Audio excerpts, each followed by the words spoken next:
هذا الاستطلاع الذي قامت به كير للناخبين الأمريكيين يشير على أن الجالية المسلمة قلقة من المستقبل فيما لو نجح دونالد ترامب أو حتى لم ينجح، لأن الأثر العكسي والضرر الذي حركه دونالد ترامب ضد المسلمين الأمريكيين يشعر به وسيبقى معنا سنين.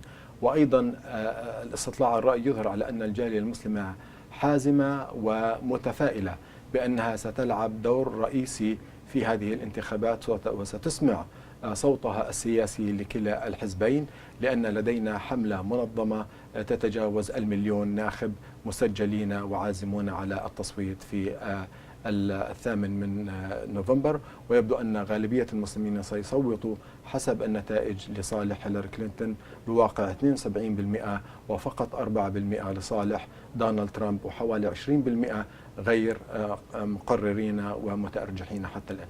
ما نشر في صحيفة الواشنطن بوست اليوم من أن الصوت القوي والفاعل الذي سيحسم الانتخابات قد يكون الصوت المسلم الأمريكي، وأنا أؤمن بذلك، لأن الأضواء مسلطة على الإسلام والمسلمين، والمسلمون الأمريكيون يشعروا بأنهم مهددون، والطريقة الوحيدة للحفاظ على مستقبلهم وحقوقهم وأمنهم هو المشاركة السياسية بطريقة فاعلة ومنظمة.